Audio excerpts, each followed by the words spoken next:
रात के करीब 12:40 हो रहे थे। चार दोस्त अमन, रोहित, नेहा और काव्या अपनी कार से एक सुनसान जंगल वाले रास्ते से गुजर रहे थे। बारिश अभी अभी रुकी थी और सड़क पर सिर्फ कार की हेडलाइट ही रोशनी दे रही थी। अचानक रोहित ने ब्रेक जोर से दबाया। क्या हुआ? अमन घबरा कर बोला। रोहित ने कांपती उंगली से आगे इशारा किया। सड़क के बीचों बीच एक लड़की खड़ी थी। उसके लंबे बाल उसके चेहरे को ढक रहे थे और वो बिल्कुल हिल भी नहीं रही थी। नेहा डरते हुए बोली, इतनी रात को यहां कोई क्या कर रहा है?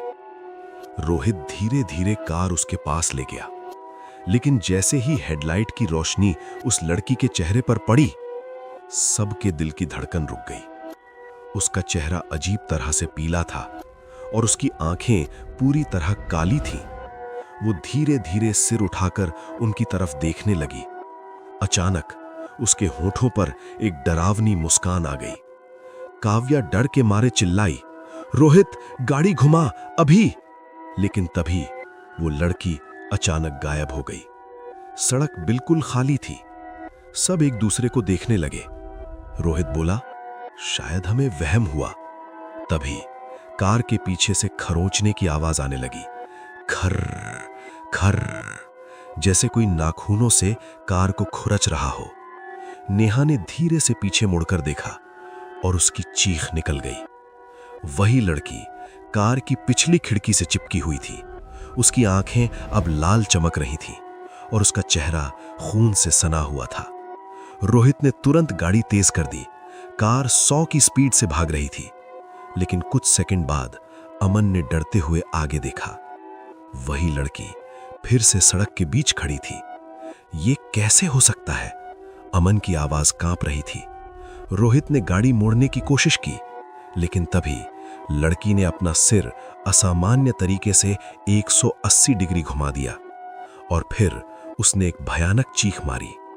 कार अचानक बंद हो गई।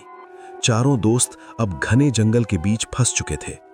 चारों तरफ सिर्फ अंधेरा और सन्नाटा था। तभी पेड़ों के बीच से धीरे धीरे कदमों की आवाज आने लगी। टक टक टक, जैसे कोई नंगे पैर चल रहा हो। अमन ने टॉर्च जलाकर बाहर रोशनी की और जो उसने देखा उससे उसके हाथ कांपने लगे। पेड़ों के बीच दर्जनों लड़कियां खड़ी थीं। सबके बाल चेहरे पर थे और सबकी आंखें लाल चमक रही थीं। नेहा रोते हुए बोली, ये सब क्या है? तभी पीछे से एक फुसफुसाहट सुनाई दी। तुम यहां क्यों आए? चारों ने धीरे धीरे पीछे देखा।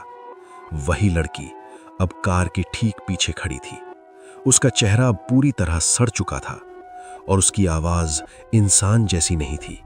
वो बोली, जो इस जंगल में आता है वो वापस नहीं जाता। अचानक सभी पेड़ों के बीच खड़ी लड़कियां एक साथ उनकी तरफ दौड़ने लगीं। चारों दोस्त कार से उतरकर जंगल की तरफ भागे, लेकिन कुछ ही देर में अमन ने पीछे मुड़कर देखा। रोहित गायब था। उसकी जगह जमीन पर सिर्फ खून के निशान थे। अब सिर्फ 3 लोग बचे थे। अचानक जंगल के बीच एक पुराना टूटा हुआ मंदिर दिखाई दिया। तीनों अंदर भागे, लेकिन जैसे ही वे अंदर पहुंचे, मंदिर के दरवाजे अपने आप बंद हो गए। अंधेरे में उन्हें वही फुसफुसाहट फिर सुनाई दी, तुम सब अब मेरे हो। धीरे धीरे मंदिर की दीवारों से सैकड़ों हाथ बाहर आने लगे। नेहा और काव्या चीखने लगी। अमन ने टॉर्च ऊपर घुमाई और उसका दिल रुक गया। मंदिर की छत पर वही लड़की उल्टी लटकी हुई थी। उसकी आंखें चमक रही थीं और वो धीरे धीरे नीचे उतर रही थी। उसने हंसते हुए कहा, मैं 200 साल से प्यासी हूं। और फिर अंधेरे में तीनों की चीखें गूंज उठीं। उस रात के बाद उस जंगल से गुजरने वाले लोगों ने अक्सर देखा, सड़क के बीच एक लड़की खड़ी होती है। लंबे बाल, सफेद चेहरा और काली आंखें, और जो भी उसके पास रुकता है वो कभी वापस नहीं लौटता, क्योंकि वो लड़की इंसान नहीं है और उसकी प्यास आज भी खत्म नहीं हुई। धूत।